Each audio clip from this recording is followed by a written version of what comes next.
Okay, continuing. In this video, I'm going to turn my attention specifically to the Canaanites. In the last two videos, I looked at God's judgment in the Old Testament and outlined a definite pattern. That pattern being, number one, the annihilations in the Old Testament are judgments. Number two, these judgments are for publicly recognized cruelty and violence of an extreme and widespread nature. 3, these judgments are preceded by long periods of warning or exposure to truth. 4, innocent adults are given a way out. 5, household members share in the fortunes of the parents, whether it be good or ill. And 6, somebody always escapes. Now the obvious question that comes up here, and the one I asked in the last video, was, do we have any evidence that the annihilation of the Canaanites falls into this pattern? Do we have any reason to believe that the Canaanites were an exceptional case or a judgment for exceptional violence and evil? The answer to that question is very definitely. Beginning with number one. The biblical text, point number one, the biblical text gives us several indications that this campaign or annihilation of the Canaanites is a judgment. In Genesis chapter 15, verse 13 through 16, it says, "Then the Lord said to him, know for certain," verse 13, and in verse 16, "in the 4th generation of your descendants will come back here, for the sin of the Amorites has not yet reached its full measure."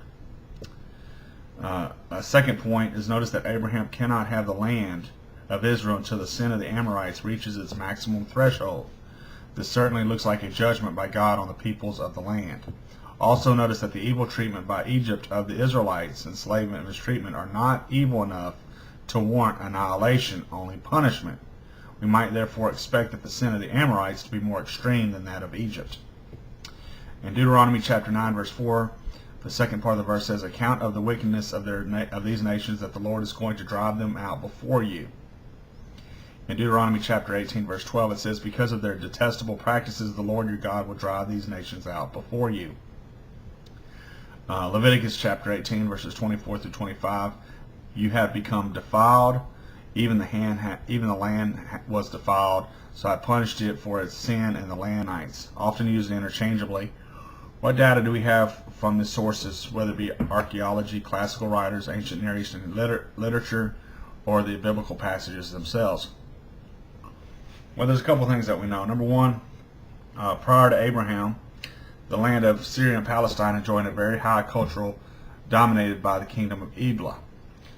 Quoting from an International Standard Bible Encyclopedia, the latter part of the early Bronze Age in northwestern Syria had become a city-state of 260,000 people, with lesser vassal cities forming a far-reaching empire. It was a center of vast commercial network, and records of its enterprises contain the earliest mention of such biblical cities as Megiddo and Joppa. An indication of the city's sophisticated planning is the audience court of the royal palace, which both architecturally and functionally meditates the space between the quarters and the private residence and those with administrative offices. So this was an advanced civilization prior to Abraham that lived in this land.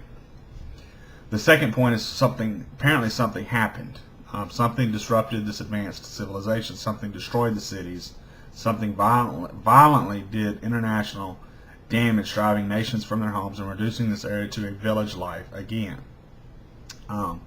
Quoting from several sources here, first from the International Standard Bible Encyclopedia, sudden violent destruction came upon the Palestinian civilization, and the Palestinian civilization returned to village level, with many sites abandoned. Especially significant were the Egyptian raids and mass population movements, at the center of which were the Amorites. Quoting again from the Peoples of the Old Testament, 1994, "The urbanization of Canaan in the early Bronze Age, the second, you see walled cities were destroyed or abandoned, and urban culture gave way to pastoral village way of life. An invading horde of Amorites, the Amorites would have destroyed the urban centers." Point 3, the Amorites are a distinctly war culture as well. They show up by the name of Amorites in conquest texts as early as 2200 BC.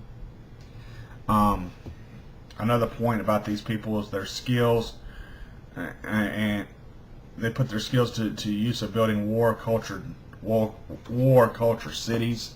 Their sites included heavily fortified cities and advanced design war chariots and ramps and gates. Again, according to the International Standard Bible Encyclopedia. Another footnote about these people was not only did these people do destruction on an international scale, but they were constantly fighting internally. That's according to the Myth and Mystery, an Introduction to Pagan Religions of the Biblical World by Jack Finnegan, 1989. Point 6, the Amorites do wholesale destruction to cities and to peoples. So they were a very murderous group of people. This is according to what's my source here? Ebla, a new look at history. The culture included, nevertheless, the political fortunes after the collapse of the early Bronze Age civilization in Canaan were accompanied by the settlement of new peoples, the Amorites, Hurrians, or others, and the new settlers brought about innovations and changes, mainly innovations to war. Point 7, they were apparently into international violence, but what about their religious practices? Yahweh seemed to be referring to this in Deuteronomy chapter 12, verse 31, when he says, "You must not worship the Lord your God in their way, because in worshiping their gods they do all kinds of detestable things the Lord hates." So the people of Canaan that Israel encounters are very warlike people. They're very violent people, and their religion demonstrates that violent nature. And that's according to these various sources that I just quoted from. I'm going to pick this up in the next video. Thanks.